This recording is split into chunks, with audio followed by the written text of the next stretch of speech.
औज़ुबिल्लाहिमिनश्शैतानिर्रजीम बिस्मिल्लाहिर्रहमानिर्रहीम। मैं हूँ आपका मेज़बान आफाक अहमद सिद्दीकी 3M न्यूज़ से। इस वक्त हम मौजूद है इदारा तरक्कियात कराची में। आज हम इंटरव्यू करने आए हैं मेंबर एडमिनिस्ट्रेशन नवीद अनवर सिद्दीकी का। इनसे बात करेंगे मुलाज़िमीन के मसाइल पे, इदारे के मसाइल पे। आए लेके चलते हैं हम मेंबर एडमिनिस्ट्रेशन नवीद अनवर सिद्दीकी की।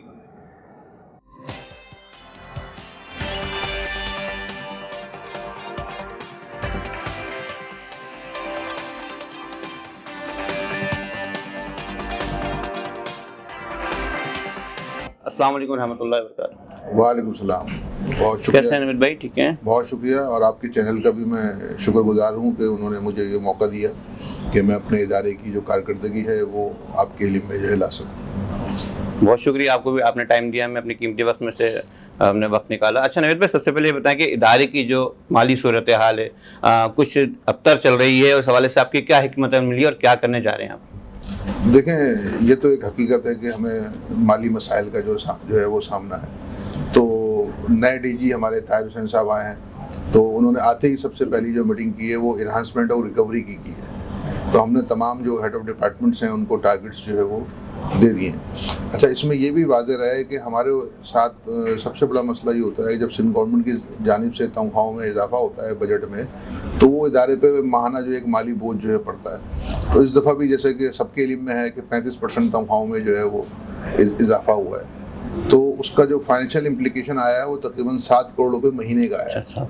तो अब हमारी जो तनख्वाहें हैं वो तकरीबन 43 करोड़ से ऊपर जो है वो चली गई हैं। और फिर लाजिम बात है सिविक सेंटर का इलेक्ट्रिक बिल है, पेट्रोल है, मेंटेनेंस है, और फिर हर महीने 1.5 से 2 करोड़ रुपए के सीपी फंड के केसेस, क्योंकि सीपी फंड आदमी जब ही निकालता है जब उसको बच्ची की शादी हो या हज पे जाना हो। तो हमारे अखराजात इस वक्त तकरीबन 50 करोड़ रुपए महीने तक जो है वो पहुँच चुके हैं, जबकि सिंध हुकूमत से जो हमें तनख्वाहों की मद में ग्रांट आती है वो तकरीबन 28 करोड़ रुपए है। बाकी 15 करोड़ रुपए हम अपने वसाइल से करते हैं। 6 से 7 करोड़ रुपए का शॉर्टफॉल है।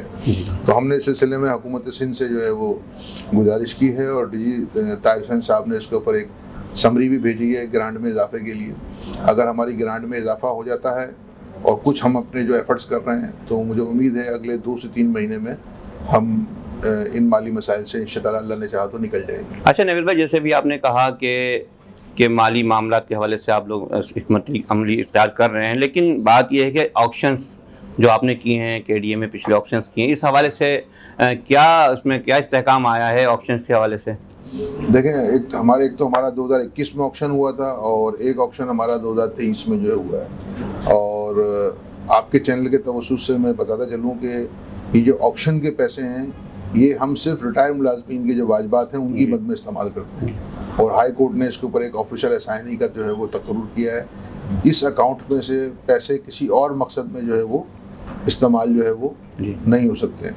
अब 2021 के लिए डीजी साहब ने जो डायरेक्शन दे दी हैं और रज़ा कायम खानी साहब जो सीनियर डायरेक्टर लैंड हैं वो इस पे जो है काम कर रहे हैं। तो 2021 में आपके चैनल के तवज्जुह से जो नाज़रीन हैं मैं उनको मुतनब्बे करता हूँ कि 2021 के ऑक्शन के जो डिफ़ाल्टर्स हैं हम उनके प्लॉट कैंसिल करने जा रहे हैं। 2021 के ऑक्शन आज 2 साल से ज़्यादा हो गए हैं, उनको अदायगी करनी पड़ेगी।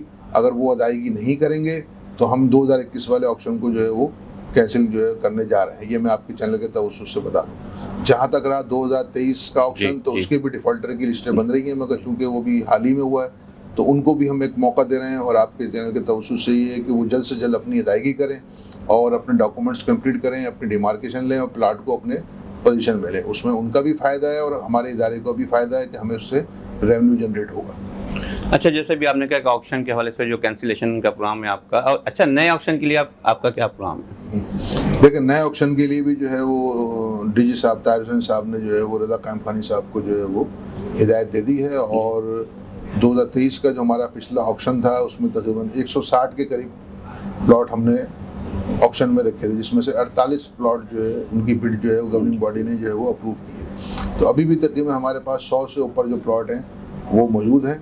तो पहले मरहले में तो हमारे क्योंकि वो काम तैयार है ना, पहले मरहले में हमारी कोशिश ये है कि ये 100 से जो ऊपर प्लॉट हैं ये ऑक्शन हो जाए, क्योंकि ऑक्शन होगा तो हमारे इदारे को रेवेन्यू मिलेगा और ये जो कब्जा माफिया होती है उससे भी हमें निजात मिलेगी। बिल्कुल ऐसा ही है, बिल्कुल सही कहा आपने मेंबर एडमिनिस्ट्रेशन नवीद अनवर सिद्दीकी साहब। अच्छा, अगला सवाल मेरा ये है आपसे कि जो रिटायर्ड मुलाजमीन हैं उस हवाले से मेडिकल की बंदिश भी है और उस वाजिबात की सूरत हाल है, तो आप उस हवाले से क्या करने जा रहे हैं? उनके लिए क्या खुशखबरी दे रहे हैं आप? जी, जी। देखें, जहाँ तक रिटायर्ड मुलाज़मीन के मेडिकल का बंद का ताल्लुक है, ये एक हकीकत है ना, और ये एक इंसानी मसला भी है। ज़ाती तौर पे तो मैं हमदर्दी रखता हूँ, मगर इदारे के माली वसाइल भी हमें, मैंने जैसे आपसे कहा कि 7, 8, 9 करोड़ रुपए का शॉर्टफॉल है। तो डाउ मेडिकल मैंने इसमें, जब मेरे इल्म में आया, तो मैंने इसमें डाउ मेडिकल के जो अफसरान थे फाइनेंस डिपार्टमेंट के, उनको भी बुलाया, जो यहाँ की इलेक्टेड सीबीए है उनको भी, और जो हमारे मेडिकल के जो चीफ मेडिकल ऑफिसर हैं उनको भी मैंने इंगेज किया और बाकायदा मीटिंग हुई।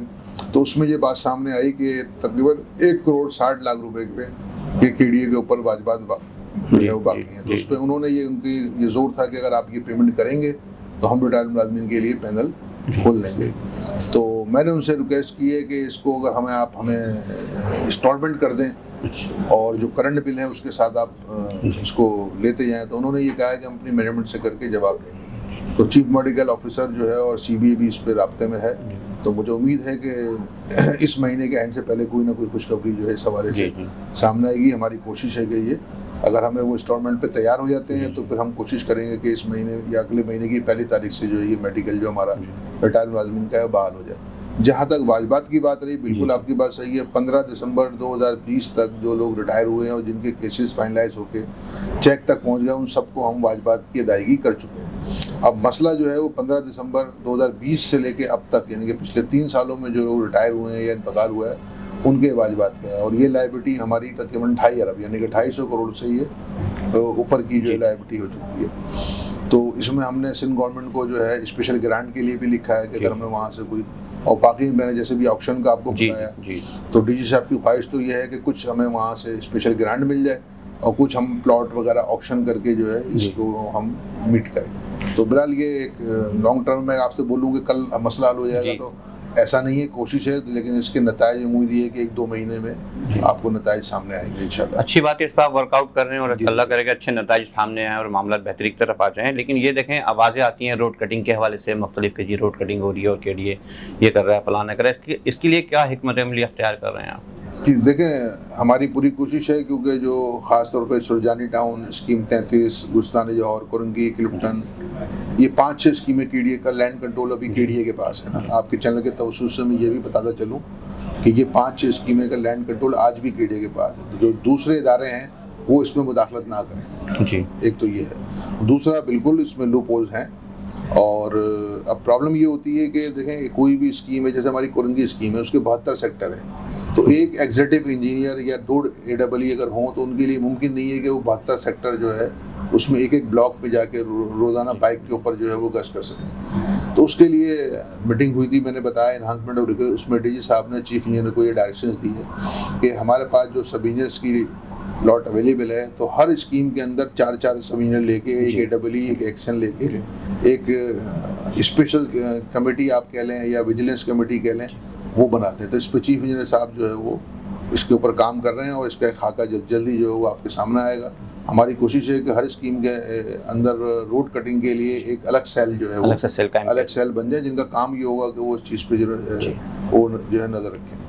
तो मैं आपको यकीन दिलाता हूँ कि इंशाअल्लाह ये काम भी जल्द हम कर लेंगे। इंशाअल्लाह ज़रूर, अल्लाह आपको कामयाबी अता फरमाए। अच्छा, ये बताएंगे कि अभी कैंटीन की जो इंतज़ामिया आई है नई, उस हवाले से क्या कोई बेहतरी आने की तवक्कात हैं और आप कितने इसमें?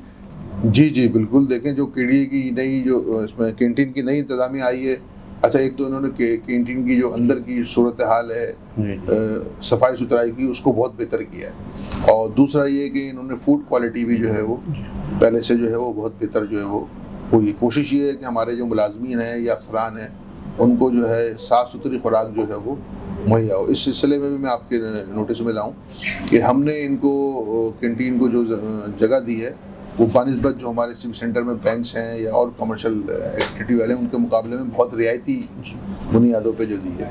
तो अभी सीबीए ने हमसे मतलब रिक्वेस्ट की है कि भाई कि कैंटीन से ये बात की जाए कि हमारे जो मुलाजमीन हैं इनको 20% या 25% जो भी मतलब नेगोशिएशन के नतीजे में फाइनलाइज होगा, कोई जो है वो सब्सिडी जो है वो दी जाए। तो मेरे ख्याल से इस पर भी सीबीए और मैनेजमेंट और कैंटीन की इंतजामिया मिलकर जल्द कोई लाएमल बनाएंगे और कोशिश करेंगे कि हमारे जो मुलाजमीन हैं खासतौर पे 1 से 15 तक के जो मुलाजमीन हैं, इनको जो है सब्सिडी जो हम जरूर दिलवाने की कोशिश करेंगे। जी नवीद भाई, अच्छा ये बताएं कि नर्सरी के हवाले से, नर्सरी जो थी, जो नाहिंदगान थी और जो पैसे नहीं दे रहे थे नर्सरी, इस हवाले से आपने क्या हिकमत अमली अख्तियार की है? देखिए, मैंने अभी आपसे कहा ना कि डीजी ताहिर हुसैन साहब जो है इस पे एनहांसमेंट और रिकवरी का सारा फोकस उनका इस बात पे है। तो जब ये कलेक्टिव मीटिंग हुई है तो उसमें उन्होंने डायरेक्टर पार्क को ये जो हिदायत जारी की है कि जो नादंदगान है उनकी लिस्ट जो है प्रोवाइड की है। और दूसरा हमारा एक नोटिफिकेशन है जिसके तहत हमने नर्सरियों का किराया 7,000 से बढ़ा के 25,000 किया था। तो एक डायरेक्शन जो है डीजी साहब ने उनको ये दी है कि ये जो नया नोटिफिकेशन हुआ है 2022 में शायद में भी, उसके ऊपर फौरी जो है वो अमल दरामद कराया जाए, और जो इस पे अमल दरामद करते हैं तो ठीक है, जो लोग अमल दरामद नहीं करते हैं तो फिर उनसे नर्सरी जो है वो कैंसिल करके जो है वो खाली कराए। तो इस हवाले से भी जो है वो डीजी साहब ने जो है डायरेक्टर पार्क को जो है वो डायरेक्शंस दे दी हैं। और कल मैंने इस सिलसिले में डायरेक्टर पार्क को एक रिमाइंडर भी जो है वो लिखा है कि अपनी कंप्लायंस रिपोर्ट जो है विद इन 3 डेज जो है वो जमा कराएं। अच्छा नवीद भाई, ये बताएं कि जैसे लाइन्स एरिया प्रोजेक्ट है, उसमें जो पैसों की वापसी का जो तरीक़ेकार है, उस हवाले से क्या कहेंगे आप? देखिए, लाइन्स एरिया के भी माली मसाइल रहते हैं, और चूंकि वो एक प्रोजेक्ट है तो वो किसी हद तक हमारा पार्ट भी है और नहीं भी है। तो लेकिन चूंकि वहाँ के मुलाजमीन है, लाजिम बात है हमें उनको लुक आफ्टर करना है। तो केडीए हर महीने तकरीबन 50 लाख रुपए उनको और एस लोन के तौर पे जो है वो देता रहा है। तो कुछ पैसे उन्होंने हमें वापस भी किए हैं। अभी भी हमारे केडीए के तकरीबन 4 करोड़ रुपए लाइन्स एरिया की तरफ निकलते हैं जो सैलरी की मद में उन्होंने हमसे लिए हैं। तो डायरेक्टर फाइनेंस जो है वरे साहब, उन्होंने इस सिलसिले में लेटर उनको जो है लिख दिया है, और डीजी साहब की और मेंबर फाइनेंस की दोनों के नोटिस में ये मामला जो है वो है। तो हमारी कोशिश है कि एज सून एज पॉसिबल जो है ये पैसे जो है 4 करोड़ रुपए जो है वो लाइन्स एरिया से केडीए को ट्रांसफर हो जाए। अच्छा, दूसरा जो पीडी लाइन्स एरिया है, उबैद साहब, क्योंकि अभी जो लाइन्स एरिया ने ऑप्शन किया है, हमें उम्मीद है अभी 35 से 40 करोड़ रुपए हमें और आएंगे। तो इस पे भी हम गौर कर रहे हैं कि उस 35 से 40 करोड़ रुपए को हम एनआईटी या सेविंग सर्टिफिकेट या बैंक में जो है वो फिक्स डिपॉजिट जो है वो करवा दिया जाए, ताकि वहाँ से जो इंटरेस्ट केडीए को या लाइन्स एरिया को मिलेगा तो मुलाजमीन की तनख्वाहें जो है लाइन्स एरिया की, तो उनका केडीए पे निसार जो है वो खत्म हो जाएगा। और वो लाइन में 15 से 18 लाख रुपए उनको पार्किंग प्लाजा से आते हैं, और कुछ उनकी अपनी रिकवरी, तो तकरीबन 60 लाख के करीब लाइन्स एरिया की तनख्वाहें हैं। तो वो अपने पाँव पे खड़े हो जाएंगे और वो केडीए की तरफ नहीं देखेंगे। तो ये इस किस्म की प्लानिंग है। तो डीजी साहब और पीडी लाइन्स एरिया और एस मेंबर मैं कोशिश करूंगा कि बैठ के इस मसले को जल्दी जो है, बल्कि हम कोशिश करेंगे कि इसको गवर्निंग बॉडी से जो है वो अप्रूव करवा के इम्प्लीमेंट करें। अच्छा, जैसे इदारा तरक्यात कराची में मुख्तलिफ डिपार्टमेंट में जो प्राइवेट लोग काम कर रहे हैं, जो उनकी मतलब इंटरफेयर है प्राइवेट लोगों का, तो उस हवाले से क्या कहेंगे आप?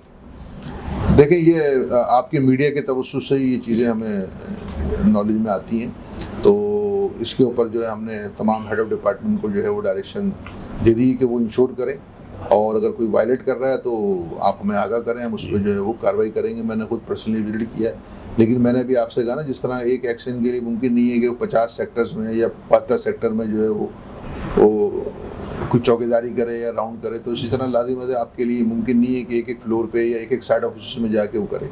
हम जाते हैं, विजिट भी करते हैं, सरप्राइज विजिट भी करते हैं, और कोशिश करते हैं कि ऐसा जो है वो ना हो।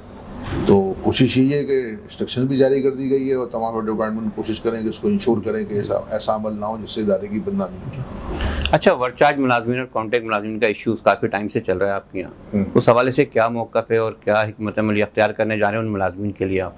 देखें, बिल्कुल देखें, एक तरफ तो इसका इंसानी पहलू है, क्योंकि 900 के करीब कॉन्ट्रैक्ट मुलाजमीन हैं और 600 के करीब वर्कचार्ज डेली वेजेस मुलाजमीन जिन्हें कहते हैं, तकरीबन ये 1,500 के करीब लोग हैं। तो लाज़िम बात है कि 8-8 साल, 10-10 साल, 5-5 साल बेशतर लोगों ने नौकरी की और अचानक, लेकिन मैंने फिर वही कहा कि मेरे इंटरव्यू से भी आपको वाज़ा हो गया होगा कि हमारे माली वसाइल बड़े महदूद हैं। अगर सिंध गवर्नमेंट हमारी ग्रांट बढ़ा के 28 करोड़ से 40 करोड़ 45 करोड़ जितनी अगर करती है तो फिर हम इस काबिल हो सकेंगे कि इनको हम लुक आफ्टर करें। लेकिन इनके केस पे काम जारी है। फिर इन लोगों ने अपने तौर पे भी हाई कोर्ट में पिटिशन वगैरह जो है वो की हैं। अगर कोर्ट से जो भी फैसला आएगा तो हम एज अ मैनेजमेंट जो है उस पर इम्प्लीमेंट करेंगे, अमल दरामद करेंगे। लेकिन जो है वो सीबी भी इसमें जो है वो अपना रोल प्ले कर रही है और हमारे साथ राब्ते में है, और लॉ ऑफिसर साहब ने भी इस पर पॉजिटिव कमेंट्स वगैरह दिए हैं। तो डी साहब ने फाइल पे ही ऑर्डर कर दिए हैं कि इसको नेक्स्ट जीबी में एक आइटम नोट की शक्ल में ले आए। तो अब ये मैटर हम गवर्निंग बॉडी के आगे जो है रखेंगे और मुझे गवर्निंग बॉडी से मुस्बत जो है वो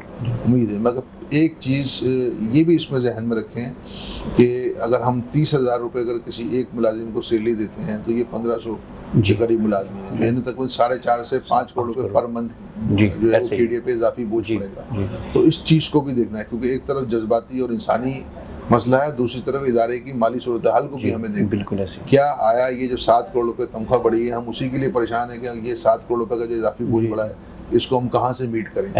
अगर ये चीज़ होती है तो फिर 5 करोड़ रुपये का इजाफी KDA के ऊपर जो है वो बोझ पड़ेगा। लेकिन मैंने कहा अगर हमारी ग्रांट में इजाफा होता है और ये इन्हांसमेंट और रिकवरी की सूरत हाल बेहतर होती है तो ज़रूर ये हमारे शहर के, हमारे सूबे के बच्चे हैं, हम ज़रूर इनके लिए कुछ ना कुछ करेंगे। बहुत बहुत शुक्रिया नवीद अनवर सिद्दीकी साहब, बहुत बहुत शुक्रिया। हमारे साथ मौजूद थे मेंबर एडमिनिस्ट्रेशन इदारा तरक्यात कराची नवीद अनवर सिद्दीकी। इनसे मसाइल पे बात हुई, मुलाजमीन के मसाइल पे बात हुई, इदारे के मसाइल पे बात हुई। इन्होंने यकीन दिलाया कि इंशाअल्लाह ताला हम बहुत जल्द अपनी हिकमत अमली पे अमल दरामद करते हुए इदारे को मसाइल से निकालेंगे और मुलाजमीन को भी मसाइल से निकालेंगे। अपने मेज़बान आफाक अहमद सिद्दीकी को इजाज़त दीजिए। अस्सलाम वालेकुम रहमतुल्लाहि व बरकातहू।